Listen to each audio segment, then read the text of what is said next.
언니, 나 이제 정말 못하겠어.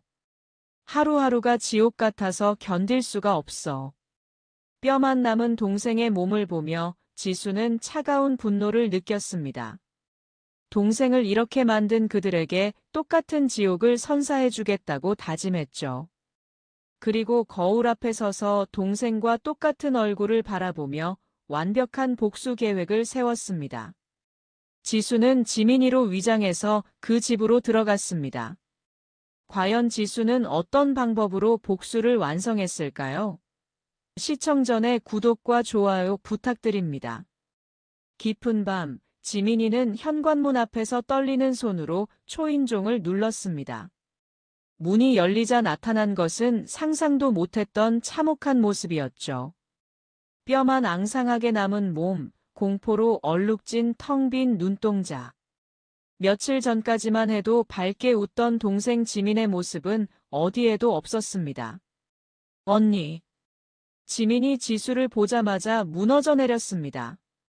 지수는 급히 지민을 부축해 집 안으로 들어갔죠. 거실 소파에 앉힌 지민은 마치 부서진 인형처럼 고개를 푹 숙이고 있었습니다. 지민아, 무슨 일이야? 도대체 무슨 일이 있었던 거야? 지수의 간절한 물음에 지민은 천천히 고개를 들었습니다. 그 얼굴에는 절망과 체념이 가득했죠. 언니, 나 이제 정말 못하겠어. 하루하루가 지옥 같아서 견딜 수가 없어. 지민의 목소리는 거의 속삭임에 가까웠습니다. 그리고 지민은 지수의 손을 붙들고 밤새도록 울었습니다. 그 울음소리는 지수의 심장을 찢어놓았죠. 시어머니는 나를 사람 취급하지 않았어. 그냥 숨쉬는 가구 같은 존재였죠. 아니, 가구보다도 못한 취급을 받았어. 지민의 입에서 토해져 나오는 이야기들은 참혹했습니다. 새벽 5시에 일어나 온 가족의 아침을 준비하고 식사가 끝나면 설거지와 청소, 빨래가 산더미처럼 기다렸다고 했습니다. 한 번은 내가 밤새 끓인 미역국을 시어머니가 한 숟갈 뜨더니 그대로 상 위에 뱉어내며 소리쳤어. 이게 사람이 먹을 음식이냐? 개밥이냐? 지민의 목소리가 떨렸습니다. 그 순간에 치욕과 분노가 고스란히 전해졌죠. 남편은 그 모든 걸 보면서도 고개만 푹 숙이고 묵묵히 밥만 먹었어요. 마치 아무 소리도 들리지 않는 사람처럼요. 지수는 주먹을 꽉 쥐었습니다. 분노가 치밀어 올랐지만 지민의 이야기를 끝까지 들어야 했죠. 어느 날은 시어머니 친구들이 집에 왔는데 제가 과일을 깎아서 내갔더니 갑자기 제 손을 잡더라고요. 어머, 얘 손 좀 봐. 무슨 남자 손이 이래? 며느리가 아니라 머슴을 들였나? 지민의 눈에서 눈물이 흘러내렸습니다. 그날의 수치심이 아직도 생생했던 거죠. 사람들 웃음소리가 사방에서 들리는데 나는 정말 그 자리에서 땅으로 꺼져버리고 싶었어. 그날 밤 지민은 남편에게 울며 매달렸다고 했습니다. 제발 자신의 편이 되어달라고, 어머니께 조금만 더 존중해달라고 말해달라고 빌었죠. 나 피곤해. 당신까지 왜 이래? 어머니도 나쁜 뜻으로 그러신 건 아니야. 당신이 조금만 더 참고 싹싹하게 굴면 되잖아. 지민의 목소리가 더욱 떨렸습니다. 그 말을 듣는 순간 모든 기대를 접었다고 했죠. 그때 깨달았어. 이 지옥에는 비상구가 없다는 것을. 남편은 구원자가 아니라 지옥의 문지기라는 걸. 결국 지민이 그 집을 뛰쳐나오게 된 결정적 사건이 있었습니다. 돌아가신 시아버지의 제사날에 일어난 일이었죠. 제사가 끝나고 시어머니가 갑자기 저를 불렀어요. 할아버지가 생전에 가장 아끼던 옥술잔이 없어졌다면서 무조건 제가 훔쳐갔다는 거예요. 태어나서 본 적도 없는 물건인데 무조건 제가 도둑이라고 하더라고요. 지민은 아니라고 정말 아니라고 맹세했지만 소용없었습니다. 시어머니는 지민의 머리채를 잡고 흔들며 악을 썼죠. 그때 남편이 나왔는데 나는 마지막 희망을 걸고 그를 쳐다봤어. 나만은 믿어달라고, 나는 정말 결백하다고 애원하는 눈빛으로. 하지만 남편은 지민의 눈을 차갑게 외면했습니다. 어머니, 그만하세요. 지민이가 뭘 알겠어요? 당신도 그만 고집 부리고 얼른 어머니한테 잘못했다고 빌어요. 그 순간 지민의 마음속에서 모든 것이 무너져 내렸습니다. 희망도 사랑도 미련도 그 무엇도 남지 않은 텅 빈 껍데기만 남았죠. 그래서 그날 밤 모두가 잠든 틈을 타서 지갑 하나 챙기지 못하고 맨발로 그 집을 뛰쳐나왔어. 모든 이야기를 쏟아낸 지민은 실신하듯 지수의 품에 쓰러져 잠들었습니다. 색색거리는 가쁜 숨을 몰아쉬며 잠꼬대 속에서도 계속 중얼거렸죠. 잘못했어요. 제가 다 잘못했어요. 지수는 지민을 침대에 눕히고 조용히 화장대 거울 앞에 섰습니다. 거울 속에는 지쳐 쓰러진 지민의 얼굴과 동시에 차가운 분노로 이글거리는 자신의 얼굴이 나란히 비쳤습니다. 똑같은 눈, 똑같은 코, 똑같은 입술. 아무도 구별하지 못했던 신이 주신 똑같은 얼굴. 그 얼굴을 보는 순간 지수의 머릿속에서 얼음처럼 차갑고 날카로운 계획 하나가 생각났습니다. 지민을 이렇게 만든 그들에게 복수할 방법. 그들을 가장 고통스럽고 비참하게 무너뜨릴 수 있는 유일무이한 방법이었죠. 지수는 잠든 지민의 곁으로 다가가 그 마른 손을 잡고 나직이 속삭였습니다. 지민아, 이제 아무 걱정 말고 푹 쉬어. 그동안 너무 고생 많았어. 지민이가 흘린 눈물 방울 하나하나 내가 그 사람들 피눈물로 전부 다 갚아줄게. 지수의 눈에는 복수의 불꽃이 타오르고 있었습니다. 이제 남은 싸움은 자신이 할 차례였죠. 다음 날 아침, 지수는 지민 곁에 앉아 더 자세한 이야기를 들었습니다. 지민이 겪었던 일상의 고통들이 하나씩 드러날 때마다 지수의 분노는 더욱 깊어졌죠. 시어머니 송미경은 정말 악마 같은 사람이었어. 지민의 목소리에는 아직도 공포가 섞여 있었습니다. 새벽 5시에 일어나서 가족 전체의 아침을 준비했는데 조금이라도 마음에 안 들면 그릇을 집어던지며 소리쳤어. 이런 음식을 어떻게 사람이 먹어? 걔도 안 먹을 걸 만들어 놓고. 지민은 떨리는 목소리로 계속 이야기했습니다. 송미경은 지민을 사람 취급하지 않았다고 했죠. 마치 부려먹는 하인처럼 온갖 굳은 일을 시켰습니다. 청소를 해도 트집을 잡고 빨래를 해도 트집을 잡았어. 심지어 일부러 더러워진 걸레를 제 발 앞에 던지며 소리쳤죠. 이리 와서 여기 좀 닦아봐. 집안에 먼지가 내려앉아서 숨을 쉴 수가 없구나. 지수는 주먹을 꽉 쥐었습니다. 동생이 그런 모욕을 당했다는 사실이 견딜 수 없었죠. 그런데 가장 힘들었던 건 남편의 무관심이었어. 지민의 눈에 다시 눈물이 맺혔습니다. 김태현은 어머니가 나를 어떻게 대하든 절대 나서지 않았어. 심지어 내가 울면서 도움을 청해도 오히려 나를 탓했지. 당신이 어머니 비위를 맞추지 못해서 그런 거야. 조금만 더 노력하면 될 텐데 왜 자꾸 문제를 만들어? 지민은 그 말을 들을 때마다 더욱 절망스러웠다고 했습니다. 유일한 편이 되어주어야 할 남편마저 자신을 외면했으니까요. 한 번은 시어머니가 내 앞에서 이렇게 말했어. 얘는 정말 쓸모없는 며느리야. 밥도 제대로 못하고 청소도 제대로 못하고. 내가 왜 이런 걸 며느리로 받아들였는지 모르겠어. 지민의 목소리가 더욱 떨렸습니다. 그 순간의 치욕감이 아직도 생생했던 거죠. 그런데 남편은 옆에서 듣고도 아무 말도 하지 않았어. 그냥 신문만 보고 있었죠. 지수는 더 이상 참을 수 없었습니다. 동생이 그런 지옥 같은 곳에서 혼자 견뎌야 했다는 사실이 가슴을 찢어 놓았죠. 어느 날은 시어머니가 친구들과 화투를 치고 있었는데 내가 차를 내갔더니 갑자기 나를 불렀어. 야, 지민아, 너 혹시 임신했냐? 지민은 당황하며 아니라고 대답했습니다. 그러자 송미경은 친구들 앞에서 큰 소리로 말했죠. 인연은 정말 쓸모없어. 결혼한 지 이렇게 오래됐는데 아직도 배에 소식이 없어. 여자가 애도 못 낳으면 뭐하러 사나? 친구들은 웃으며 거들었습니다. 요즘 젊은 여자들은 다 그래. 애 낳기 싫어해서 말이야. 지민은 그 자리에서 땅으로 꺼져버리고 싶었다고 했습니다. 자신의 가장 은밀한 부분까지 남들 앞에서 조롱당하는 기분이었죠. 그날 밤 남편에게 말했어요. 제발 어머니 앞에서 나를 좀 감싸달라고. 나도 사람이니까 최소한의 존중은 해달라고요.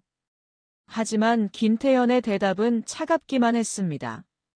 당신이 너무 예민한 거야. 어머니는 원래 말이 좀 직설적이셔. 그냥 참고 넘어가면 될 걸 왜 자꾸 문제를 만들어. 지민은 그 말을 듣고 완전히 절망했다고 했습니다. 마지막 희망마저 사라진 거죠. 시어머니는 나를 친구들 앞에서 조롱거리로 삼기도 했어. 우리 며느리는 정말 말 잘 들어. 시키는 대로 다 해. 요즘 며느리들은 다 건방진데 얘는 참 순종적이야. 지민은 그 말을 들으며 자신이 애완동물 같은 존재가 된 기분이었다고 했습니다. 어떤 때는 일부러 내 앞에서 다른 며느리들 자랑을 했어. 옆집 며느리는 정말 착해. 시어머니를 모시고 여행도 가고 용돈도 많이 드려. 그에 비해 우리 며느리는. 송미경은 지민을 흘끔 보며 혀를 찼습니다. 지민은 그럴 때마다 더 작아지는 기분이었죠. 내가 아무리 노력해도 인정받을 수 없다는 걸 알았어. 시어머니에게 나는 그냥 스트레스 해소용 샌드백 같은 존재였거든. 지수는 지민의 손을 꽉 잡았습니다. 동생이 그런 고통을 혼자 견뎌야 했다는 사실이 너무나 안타까웠죠. 지수는 더 이상 들을 수 없었습니다. 동생이 겪은 고통이 너무나 참혹했기 때문이죠. 그리고 그 순간 확실히 다짐했습니다. 지민을 그렇게 만든 그들에게 반드시 복수하겠다고 말이에요. 지수는 하루 종일 지민의 이야기를 들으며 복수 계획을 세웠습니다. 가장 중요한 것은 완벽한 위장이었죠. 다행히 쌍둥이인 두 사람은 외모가 완전히 똑같았습니다. 지민아, 내가 너 대신 그 집에 들어갈 거야. 지수의 말에 지민은 깜짝 놀랐습니다. 언니, 그게 무슨 소리야? 너무 위험해. 위험하긴 뭐가 위험해? 우리 얼굴이 똑같잖아. 아무도 모를 거야. 지수는 이미 모든 것을 계획해놓고 있었습니다. 지민으로 위장해서 그 집에 들어가 송미경과 김태현에게 똑같은 고통을 돌려주겠다고 다짐했죠. 다음 날 아침, 지수는 옷장 깊숙한 곳에서 가장 단정하고 차분해 보이는 원피스를 꺼내 입었습니다. 지민이 하고 다니던 얌전한 쪽머리를 따라하고 지민의 화장품으로 주눅든 듯 창백한 화장을 했죠. 거울을 보자 그곳에는 더 이상 당당한 언니 지수가 없었습니다. 겁에 질린 채 순종을 강요당하던 지민의 모습만 있었죠. 완벽해. 이제 누구도 구별하지 못할 거야. 지수는 지민에게 자세한 행동 요령을 물어봤습니다. 송미경이 좋아하는 것들, 김태현의 성격, 집안 구조까지 모든 것을 파악했죠. 시어머니는 아침 일찍 일어나서 신문을 보면서 차를 마셔. 그때 차를 내드리면 기분이 좋아하죠. 남편은 아침에 거의 말이 없어. 그냥 조용히 밥만 먹고 회사에 가. 지수는 모든 정보를 머릿속에 입력했습니다. 완벽한 지민이 되기 위해서였죠. 지민아, 이제 내가 그 지옥에 들어가서 너 대신 복수해줄게. 지민은 걱정스러운 표정으로 지수를 바라봤습니다. 언니, 정말 괜찮을까? 시어머니는 생각보다 무서운 사람이야. 걱정 마. 나는 너랑 달라. 절대 당하고만 있지 않을 거야. 지수는 자신감에 차 있었습니다. 지민과 달리 자신은 절대 굴복하지 않을 거라고 확신했죠. 드디어 그 집으로 향하는 날이 왔습니다. 지수는 지민의 옷을 입고 지민의 가방을 들고 그 집 앞에 섰습니다. 심장이 빠르게 뛰었지만 긴장되지는 않았죠. 오히려 설렘마저 느꼈습니다. 현관문을 두드리자 잠시 후 문이 열렸습니다. 송미경이 나타났죠. 사진으로 보던 것과 달리 실제로는 더 차갑고 날카로운 인상이었습니다. 꼴을 보니 바깥 생활이 그리 녹록지는 않았나 보구나. 송미경은 지수를 위아래로 훑어보며 코웃음을 쳤습니다. 갈 데 없으면 결국 여기로 다시 기어들어올 줄 알았어. 어서 들어와서 싹싹 빌기라도 해야지. 지수는 송미경의 모진 말에 아무 대답도 하지 않았습니다. 대신 지민이 늘 그랬던 것처럼 고개를 푹 숙이고 어깨를 움츠렸죠. 그리고는 송미경의 발 앞에 조용히 무릎을 꿇었습니다. 어머님, 제가 다 잘못했습니다. 제가 생각이 짧았습니다. 용서해 주십시오. 지수의 목소리는 물기에 젖어 떨리고 있었습니다. 이것은 철저히 계산된 연기였죠. 송미경은 잠시 지수를 꿰뚫어 볼 듯이 노려보더니 이내 만족스러운 미소를 지었습니다. 이제야 내 분수를 좀 아는 게냐? 진작 이랬으면 서로 얼굴 붉힐 일도 없었잖니. 그때 거실 안쪽에서 김태현이 나왔습니다.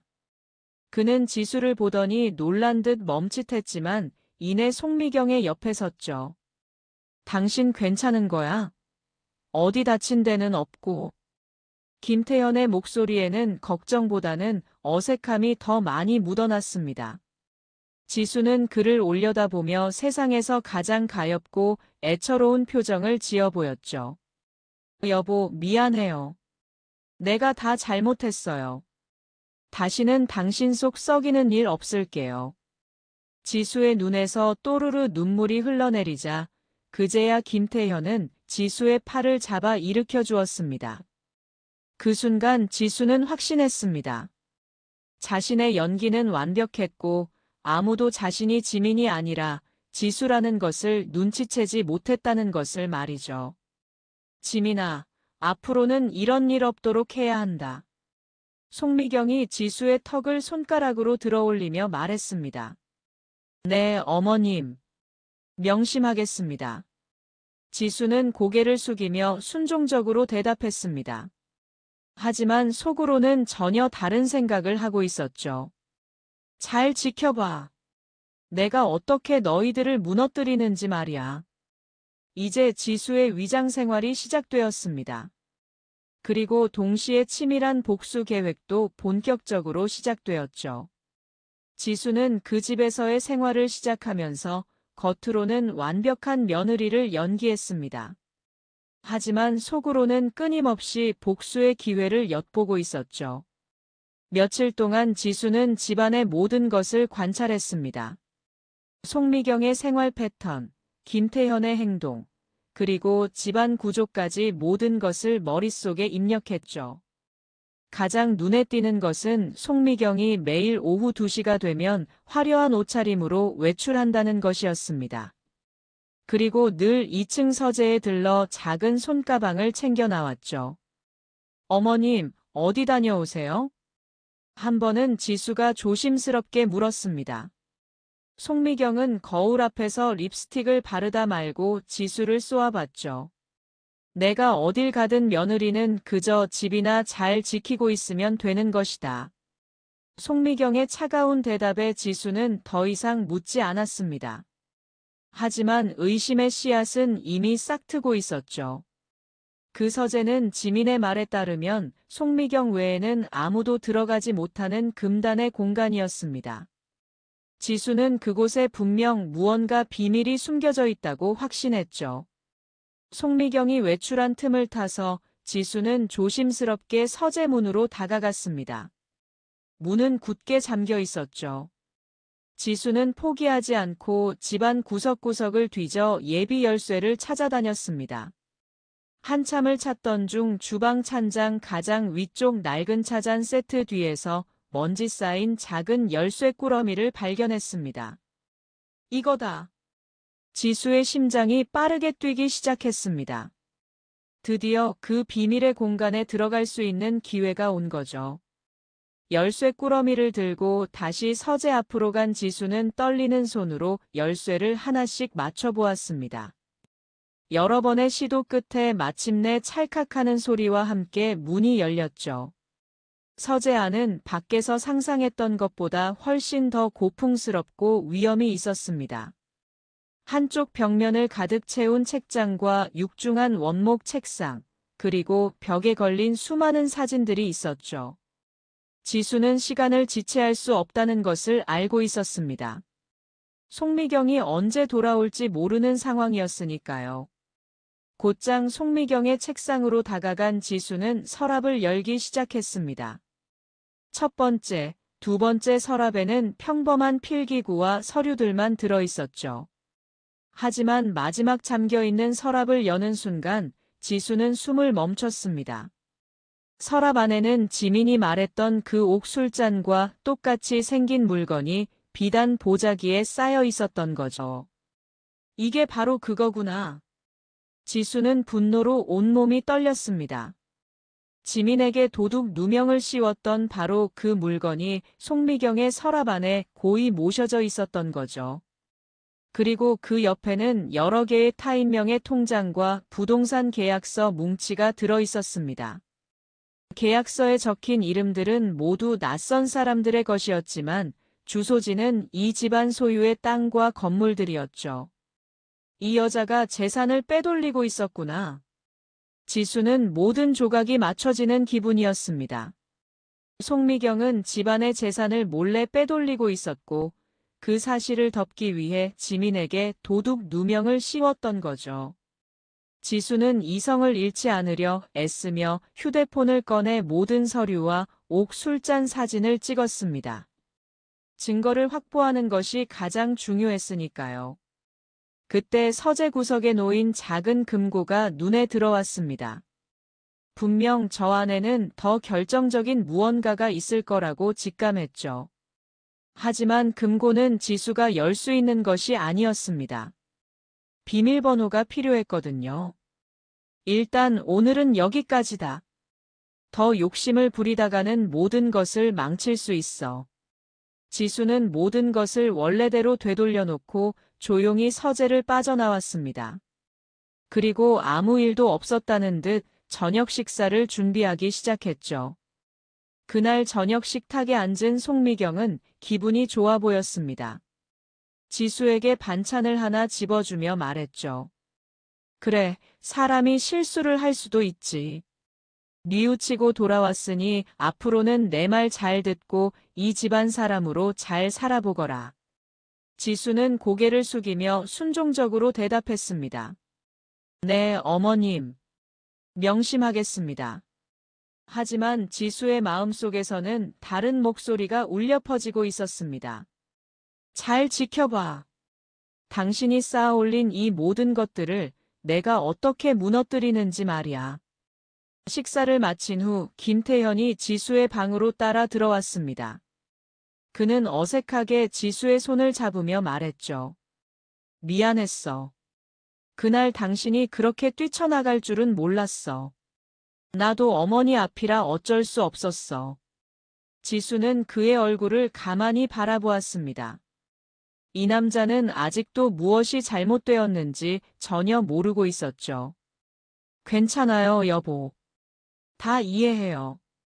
이제 다 괜찮을 거예요. 지수는 그의 손을 뿌리치지 않고 오히려 더 꽉 잡으며 희미하게 웃었습니다. 그를 안심시키는 것이 복수의 첫 번째 단계였거든요. 그날 밤 지수는 오늘 발견한 것들을 정리하며 다음 계획을 세웠습니다. 더 많은 증거를 찾아야 했고 무엇보다 그 금고를 열어야만 했죠. 며칠 후 지수는 더욱 큰 비밀을 발견하게 되었습니다. 그날 밤 늦게 화장실에 가려고 방을 나섰는데 서재에서 희미하게 불빛이 새어나오고 있었죠. 송미경의 목소리가 들렸습니다. 하지만 평소의 날카로운 목소리와는 전혀 달랐어요. 꿀처럼 달콤하고 교태가 섞인 소리였죠. 지수는 조용히 서재 문 가까이로 다가갔습니다. 문이 살짝 열려 있어서 송미경의 목소리가 선명하게 들렸죠. 자기야, 오늘 너무 좋았어. 나도 보고 싶어. 하루 종일 자기 생각만 했어. 지수는 순간 귀를 의심했습니다. 송미경이 누군가와 애정 행각을 벌이고 있는 거였죠. 그 영감탱이는 아직도 내가 봉사활동이나 다니는 줄 알아. 정말 멍청해. 송미경은 계속해서 상대방과 달콤한 대화를 나누었습니다. 그리고 더 충격적인 말이 이어졌죠. 집 문제는 걱정하지 마. 내가 다 알아서 처리하고 있어. 그 멍청한 며느리년도 다시 기어들어와서 죽은 듯이 기고 있으니 당분간은 조용할 거야. 지수는 온몸에 소름이 돋았습니다. 송미경은 자신을 그렇게 생각하고 있었던 거죠. 조금만 더 기다려, 자기야. 이 집 전부 다 우리 것이 되는 날이 머지 않았으니까. 전화가 끊어지고 지수는 숨을 죽인 채 벽에 기댔습니다. 송미경에게 남자가 있었고 그들은 이 집의 재산을 전부 가로챌 계획을 세우고 있었던 거죠. 지민에게 씌웠던 도둑 누명은 단순히 재산을 빼돌리기 위한 연막이 아니었습니다. 더 큰 음모를 감추기 위한 치밀하게 계획된 희생양 만들기였던 거죠. 다음 날 오후 송미경은 어김없이 화려한 차림으로 외출 준비를 했습니다. 지수는 그녀에게 따뜻한 차를 한 잔 내어가며 조심스럽게 물었죠. 어머님, 오늘은 어디 좋은데 가시나 봐요. 무척 고우세요. 송미경은 거울에 비친 지수의 모습을 힐끗 보더니 만족스러운 미소를 지었습니다. 중요한 약속이 있단다. 아주 중요한 사업 파트너를 만나는 자리야. 지수는 그 말을 믿지 않았습니다. 그녀의 눈빛과 들뜬 목소리에는 사업적인 긴장감보다는 무언가 다른 설렘이 깃들어 있었거든요. 그녀가 나간 후 지수는 다시 한번 서재의 문을 열 기회를 엿보았습니다. 하지만 그날따라 김태현이 계속 집안을 어슬렁거리는 바람에 도저히 틈을 찾을 수가 없었죠. 저녁 무렵 거실 전화기가 요란하게 울렸습니다. 지수가 전화를 받으려 하자 김태현이 먼저 달려와 수화기를 들었어요. 여보세요? 네, 누구시라고요? 김태현의 표정이 미묘하게 굳어졌습니다. 그는 잠시 말을 잇지 못하더니 이내 아무것도 아니라는 듯 끊어버렸죠. 누구예요, 여보? 지수가 묻자 김태현은 어색하게 웃으며 말했습니다. 아니야, 그냥 광고 전화. 거짓말이었습니다. 김태현의 흔들리는 눈빛이 모든 것을 말해주고 있었거든요. 그날 밤 지수는 잠을 이룰 수가 없었습니다. 서재의 금고, 송미경의 수상한 외출, 그리고 방금 걸려온 의문의 전화까지. 모든 것이 안개 속에 가려진 듯 답답했죠. 지수는 조용히 자신의 방으로 돌아와 침대에 누웠습니다. 이제 복수의 방향이 명확해졌어요. 단순한 재산 횡령 문제를 밝히는 것만으로는 부족했습니다. 송미경의 위선적인 가면을 만천하에 벗겨내고 그녀가 가장 소중하게 생각하는 사회적 체면과 명예를 갈기갈기 찢어놓아야 했죠. 그녀가 지민에게 주었던 고통과 수치심을 몇백 배로 되돌려 주어야 했습니다. 그러기 위해서는 그 남자가 누구인지 알아내야만 했어요. 송미경과 함께 이 모든 것을 꾸미고 있는 그 공범의 정체를 밝혀내는 것이 지수의 새로운 목표가 되었습니다. 어둠 속에서 지수는 차갑게 빛나는 눈으로 결심했습니다. 송미경, 당신의 불륜 상대가 누구든 내가 반드시 찾아내겠어. 그리고 당신들 둘 다 내 손으로 직접 지옥의 불구덩이로 끌고 들어가겠어. 기회는 의외로 빨리 찾아왔습니다. 송미경이 동창들과 1박 2일 온천 여행을 가게 된 것이었죠. 그녀는 여행 전날 밤까지 지수에게 온갖 집안일을 시키며 신경질을 부렸습니다. 내가 없다고 집안을 엉망으로 만들어 놓지 마라. 먼지 한 톨이라도 보이면 돌아와서 가만두지 않을 테니. 지수는 어느 때보다 더 고분고분하게 그녀의 말을 따랐습니다. 네, 어머님. 걱정 마세요. 지수의 순종적인 태도에 만족한 송미경은 다음 날 아침 의기양양하게 집을 나섰습니다. 그녀를 태운 검은색 세단이 시야에서 완전히 사라지는 순간 지수는 조용히 움직이기 시작했습니다. 집에는 지수와 김태현 단둘만 남았습니다. 김태현은 거실 소파에 누워 태평하게 TV를 보고 있었어요. 여보, 점심에 뭐 특별히 먹고 싶은 거 있어요? 어머님도 안 계신데 맛있는 거 해드릴게요. 지수는 세상에서 가장 상냥한 목소리로 말했습니다. 김태현은 TV에서 눈을 떼지 않은 채 건성으로 대답했죠. 아무거나 그냥 대충 해. 그 무심한 대답이 오히려 지수를 도와주었습니다. 지수는 곧장 주방으로 가서 점심을 준비하기 시작했어요. 하지만 머릿속은 온통 서재 생각뿐이었죠. 요리를 하는 척하며 지수는 김태현의 동태를 살폈습니다. 그가 잠시 화장실에 들어간 틈을 타서 지수는 몰래 그의 커피에 지민이 비상약으로 가지고 있던 수면제를 아주 소량 섞었어요. 점심 식사 후 커피를 마신 김태현은 이내 소파에서 깊은 잠에 빠져들었습니다. 지수는 그의 코 고는 소리를 확인하고 나서야 먼지 쌓인 열쇠 꾸러미를 들고 2층으로 향했죠. 심장이 발소리에 맞춰 쿵쿵 울렸습니다. 서재 문이 열리고 지수는 다시 한번 비밀의 공간으로 들어섰어요. 이번에는 망설일 시간이 없었습니다.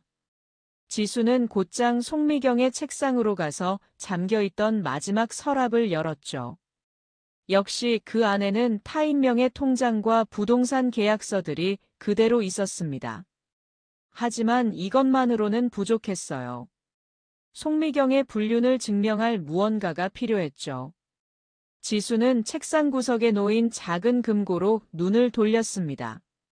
지난번에는 손도 대지 못했던 바로 그 금고였어요.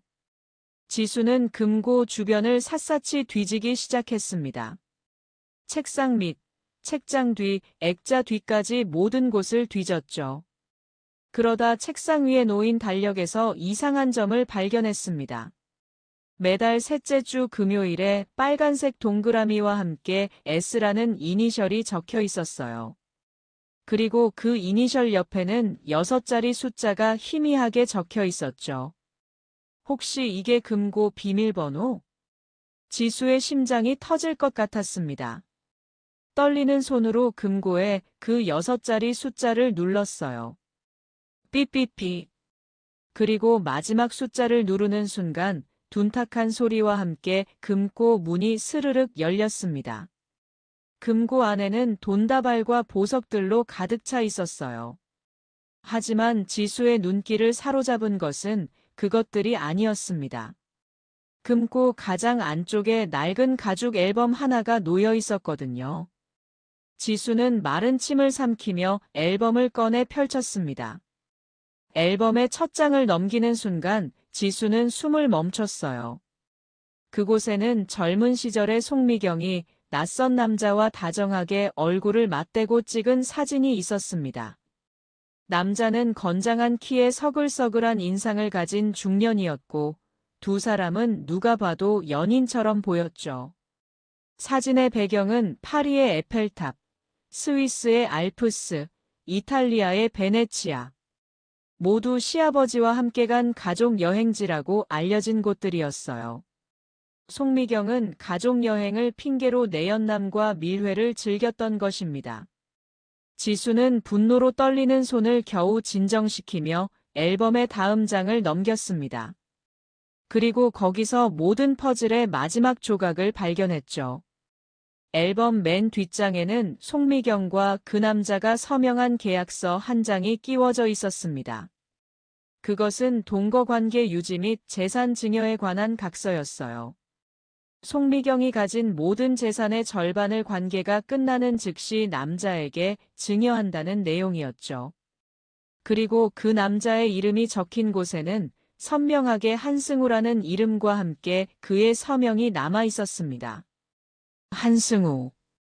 김태현이 어머니의 재산을 관리해주는 유능한 재무고문이라고 말했던 바로 그 이름이었어요. 모든 것이 명확해졌습니다. 송미경과 한승우는 단순한 불륜 관계가 아니었어요. 그들은 이 집안의 재산을 함께 빼돌리고 있는 공범이었던 거죠. 지수는 휴대폰을 꺼내 앨범의 모든 페이지와 각서를 찍었습니다. 이제 모든 증거는 지수의 손 안에 들어왔어요. 그때였습니다. 아래층에서 지민아 하고 지수를 부르는 김태현의 목소리가 들렸죠. 약 기운에서 벌써 깨어난 모양이었어요. 지수는 심장이 철렁 내려앉았지만 침착하게 모든 것을 제자리에 되돌려놓고 서재를 빠져나왔습니다. 계단을 내려가자 소파에서 막 일어난 김태현이 찌푸린 얼굴로 지수를 쳐다봤어요. 당신 어디 있었어? 한참 불렀잖아. 지수는 미리 준비해둔 대답을 꺼냈습니다. 아, 미안해요. 2층 창고 정리 좀 하느라고요. 어머님이 가시기 전에 시키신 일이 있어서요. 김태현은 여전히 의심스러운 눈초리로 지수를 바라봤습니다. 창고. 왜 하필 오늘? 김태현의 눈빛이 순간 날카로워졌습니다. 그는 지수에게 성큼 다가오더니 지수의 어깨를 덥석 잡았어요. 당신 요즘 좀 이상해. 전에는 어머니 말씀이라면 무서워하고 어려워하더니 집을 나갔다 돌아온 뒤로는 꼭 다른 사람 같아. 지수는 김태현의 손을 뿌리치지 않고 오히려 슬픈 눈으로 그를 올려다봤습니다. 여보, 어떻게 그런 말을 해요? 제가 변했다면 그건 당신 때문이에요. 이 집에서 당신 하나 믿고 사는데 당신마저 저를 그렇게 보면 저는 정말 기댈 곳이 없어요. 지수의 눈에 눈물이 그렁그렁 맺히자 김태현의 표정이 순간 흔들렸습니다. 미안해. 내가 너무 예민했나 봐. 그냥 당신이 또 어디론가 사라져버릴까봐 겁이 나서 그랬어. 지수는 속으로 코웃음을 쳤습니다. 이 남자가 겁내는 건 자신의 안전이 아니라 어머니의 심기를 거슬러서 생길 불편함이겠죠. 하지만 지수는 겉으로는 김태현의 품에 안기며 간절하게 속삭였습니다. 안 떠나요. 이제 아무 데도 안 가요. 저는 당신 곁에 있을 거예요. 김태현은 지수의 등을 토닥이며 안심한 듯 말했습니다. 온천 여행에서 돌아온 송미경은 아무것도 모른 채 다시 지수를 부려먹기 시작했습니다. 하지만 이제 그녀의 모든 행동은 지수에게 다른 의미로 읽혔죠. 송미경이 우아하게 차를 마시는 모습에서는 내연남과의 밀회를 떠올렸고 재산관리 이야기를 할 때면 공범과의 음모가 보였습니다. 지수는 복수를 서두르지 않았습니다. 가장 완벽한 순간에 가장 극적인 방식으로 무너뜨리기 위해서는 더 확실한 타이밍이 필요했거든요. 기회는 한 달 뒤에 있을 송미경의 60번째 생일 환갑잔치였습니다. 송미경은 자신의 환갑잔치를 그 어떤 행사보다 성대하게 치르고 싶어 했어요. 온갖 친척들과 지인들을 불러 모아 자신의 위세를 과시할 생각이었죠. 지수는 바로 그날을 노렸습니다. 어머님, 이제 곧 환갑이시잖아요. 제가 그동안 속만 썩여드렸는데 이번 생신잔치는 제가 한번 제대로 준비해보고 싶어요. 지수가 조심스럽게 말을 꺼내자 송미경은 의외라는 듯 지수를 쳐다봤습니다. 내가 뭘 안다고 그런 큰 행사를 준비해? 어머님께 제 마음을 보여드릴 기회를 주세요. 송미경은 헛기침을 하며 모시기는 척 허락했습니다. 그래도 기특한 마음은 가상하구나. 어디 한번 해보거라. 마음에 안 들면 내가 다 엎어버릴 테니 그렇게 알고. 지수는 속으로 쾌재를 불렀습니다. 모든 것이 계획대로 흘러가고 있었거든요. 그날부터 지수는 송미경의 환갑잔치를 준비하기 시작했습니다. 장소 섭외, 초대 손님 명단 작성, 행사 프로그램 기획까지 모든 일에 발벗고 나섰죠. 송미경은 며느리의 달라진 모습에 내심 만족스러워했습니다. 지수의 열정이 과하다고 생각하면서도 말이에요. 지수는 손님 명단을 작성하며 한 사람의 이름을 조용히 추가했습니다. 바로 한승우였어요. 송미경의 가장 중요한 사업 파트너를 빼놓을 수는 없는 노릇이었죠. 그리고 또 한 사람. 지수는 오랫동안 이 집에서 일하다 억울하게 쫓겨났던 가사도우미 아주머니에게도 연락했어요. 모든 준비가 끝나가고 있었습니다. 지수는 잔치에서 상영할 송미경의 인생을 돌아보는 헌정 영상을 직접 만들겠다고 자청했죠.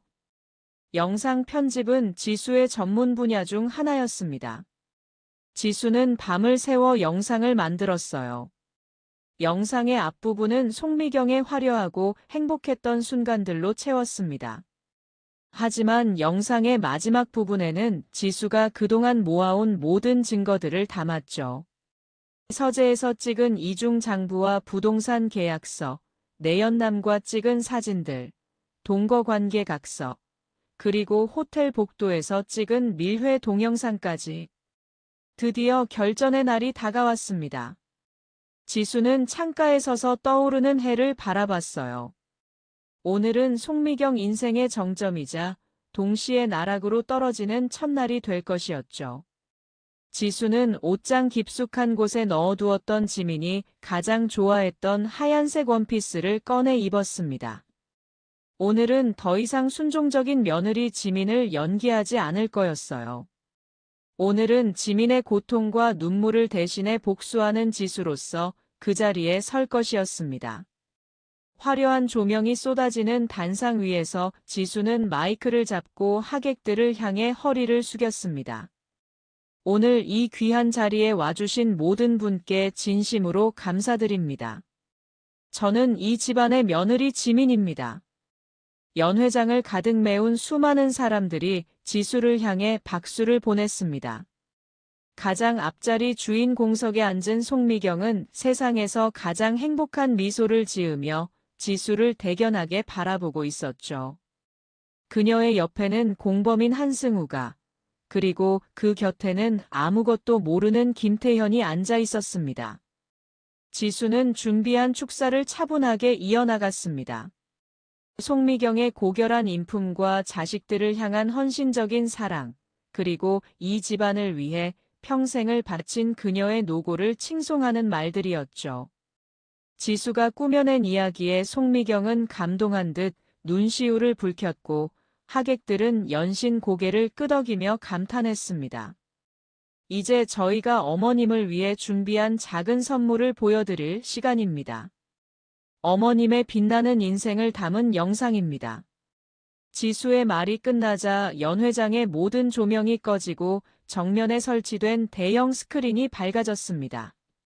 잔잔한 음악과 함께 송미경의 젊은 시절 흑백 사진들이 파노라마처럼 펼쳐졌어요. 결혼식 사진, 김태현을 낳고 기뻐하던 모습, 가족들과 함께한 행복한 순간들. 사람들은 젊었을 때 정말 미인이셨네.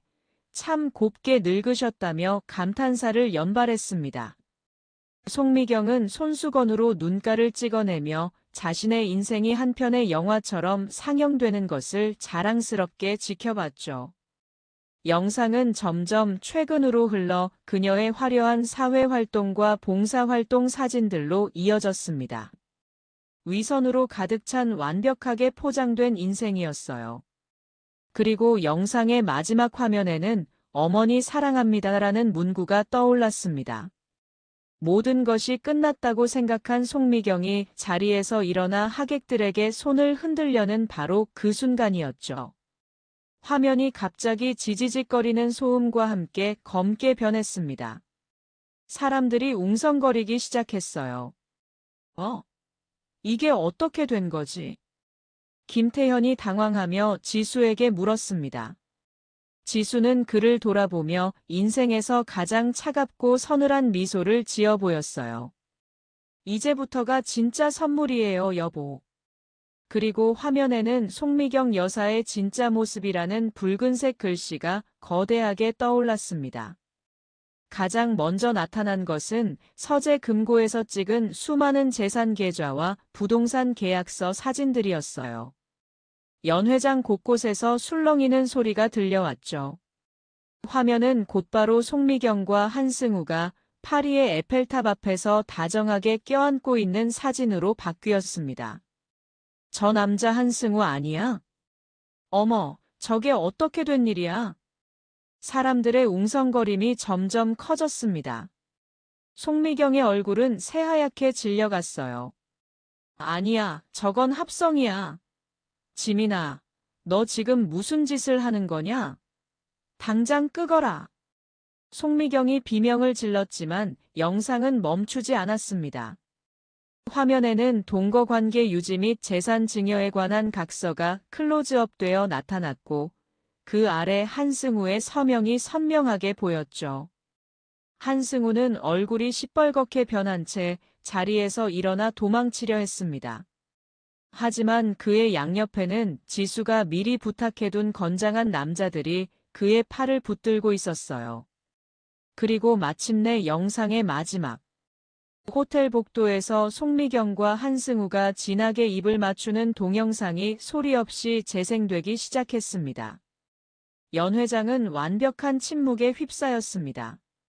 모든 사람들이 숨을 죽인 채 한 여인의 추악한 비밀이 만천하에 드러나는 광경을 지켜봤죠.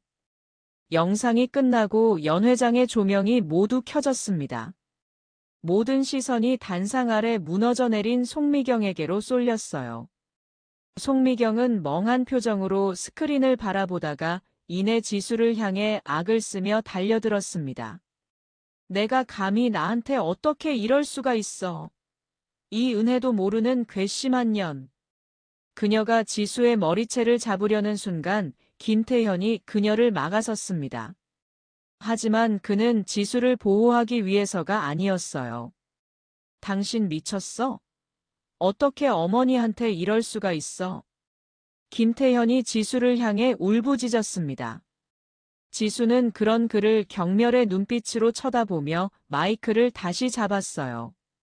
당신 어머니가 미친 짓을 한 건 아니고요. 지수의 목소리에, 지수의 말투에 김태현과 송미경의 눈이 경악으로 물들었습니다.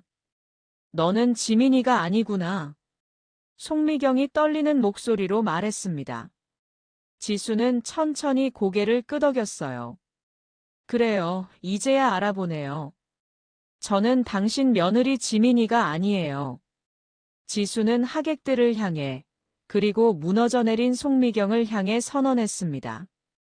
저는 당신들이 지옥으로 밀어넣었던 지민의 쌍둥이 언니 지수입니다. 연 회장은 아수라장이 되었습니다. 사람들의 비명과 고함, 카메라 플래시가 사방에서 터져나왔어요. 당신들은 내 동생의 인생을 갈기갈기 찢어놨어요.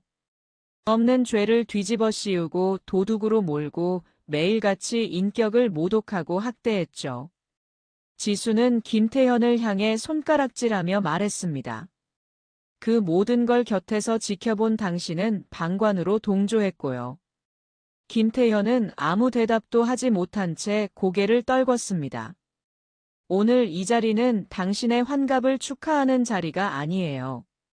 당신의 추악한 죄를 만천하에 고하고 내 동생의 억울함을 풀어주는 심판의 자리입니다. 지수는 단상에서 내려와 바닥에 주저앉아 있는 송미경에게로 다가갔습니다. 그리고 그녀의 귀에 지민이 자신에게 했던 마지막 말처럼 속삭였어요. 지민이가 도망친 그 지옥, 이제 당신 차례예요. 그 말을 끝으로 지수는 뒤도 돌아보지 않고 연회장을 걸어 나왔습니다. 지수의 뒤로 송미경의 처절한 절규와 사람들의 손가락질이 쏟아졌지만 지수의 마음은 놀랍도록 평온했어요. 그 화려했던 지옥의 문을 등지고 걸어 나오는 순간 지수의 어깨를 짓누르던 무거운 짐들이 한꺼번에 사라지는 기분이었습니다. 차가운 밤 공기가 폐 깊숙이 들어와 그동안 쌓여왔던 분노와 슬픔의 찌꺼기들을 모두 씻어주는 것 같았어요. 그 후 송미경과 그 집안이 어떻게 되었는지에 대한 소문은 간간히 들려왔습니다. 송미경은 모든 것을 잃었다고 했어요. 평생을 바쳐 쌓아올린 명예와 체면은 하루아침에 잿더미가 되었고 믿었던 내연남 한승우는 모든 죄를 그녀에게 떠넘긴 채 감옥에 들어갔다고 했죠. 송미경의 곁에는 아무도 남지 않았습니다. 시댁 식구들은 등을 돌렸고 사교계 친구들은 그녀를 가장 맛있는 가십거리로 씹어댔어요. 김태현은 이혼 서류를 보내왔다고 했습니다. 그는 마지막까지 비겁했어요. 지수에게는 단 한 번의 사과도, 지민에게는 단 한 번의 용서도 구하지 않은 채 무너진 집을 버리고 도망쳤죠. 그들의 비참한 결말을 전해 들었지만 지수의 마음에는 어떤 통쾌함도 일어나지 않았습니다. 그저 공허한 바람소리만 맴돌 뿐이었어요. 지수가 돌아간 곳은 지민이 머물고 있는 작은 바닷가 마을의 집이었습니다. 지수가 떠나 있는 동안 지민은 그곳에서 조용히 몸과 마음을 치유하고 있었죠. 지수가 정원에 들어섰을 때 지민은 벤치에 앉아 멀리 바다를 바라보고 있었습니다. 뒷모습만 보아도 알 수 있었어요. 지민의 어깨는 더 이상 움츠러들어 있지 않았죠.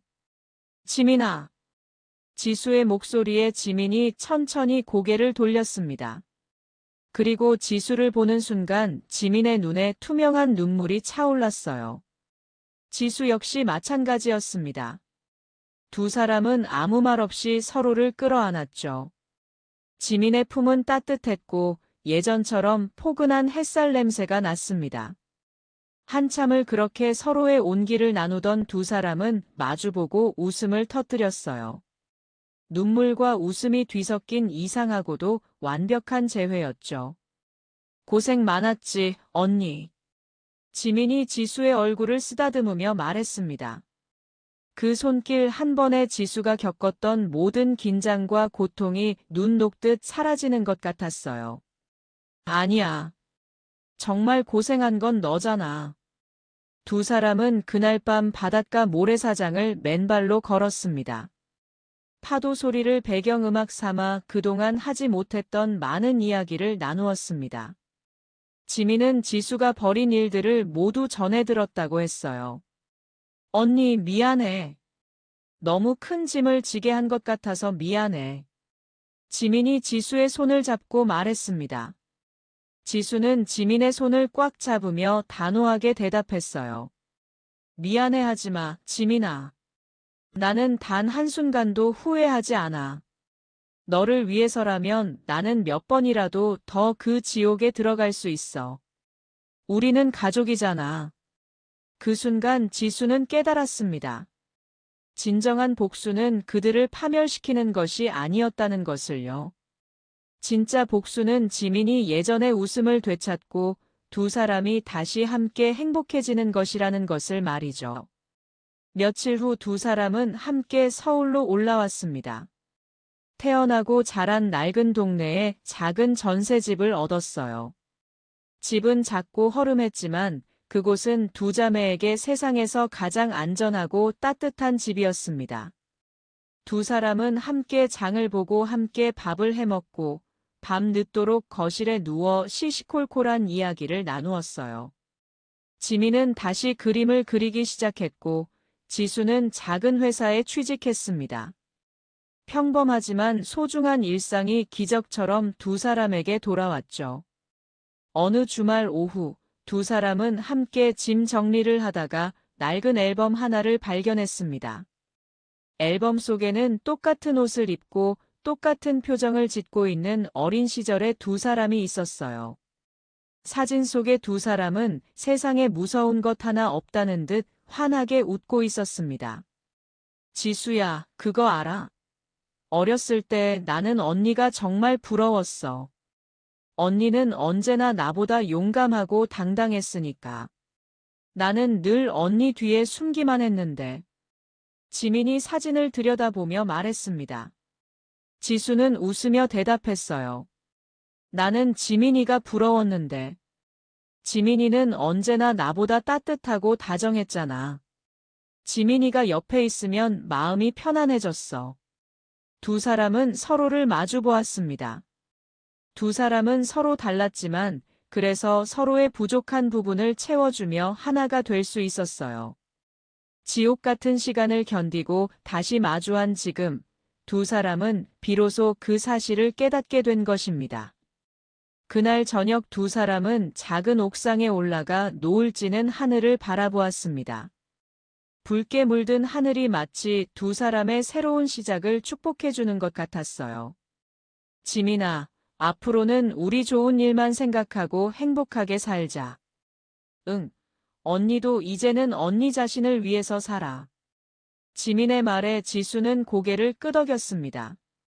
지난 몇 달간 지수의 삶의 목표는 오직 복수뿐이었어요. 하지만 이제는 아니었습니다.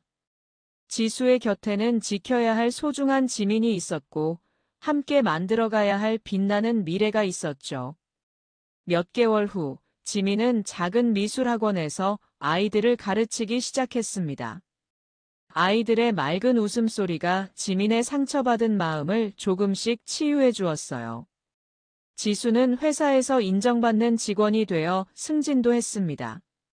두 사람 모두 각자의 자리에서 새로운 꿈을 키워나가고 있었죠. 어느 날 지민이 그림을 그리고 있는 지수에게 다가와 말했습니다. 언니, 고마워. 나를 구해줘서 고마워. 지수는 붓을 놓고 지민을 바라보며 부드럽게 웃었어요. 무슨 소리야? 나도 고마워. 지민이가 있어서 내가 진짜 행복이 뭔지 알 수 있었어. 두 사람은 서로를 바라보며 웃었습니다. 그 웃음 속에는 과거의 아픔도 복수의 분노도 없었어요.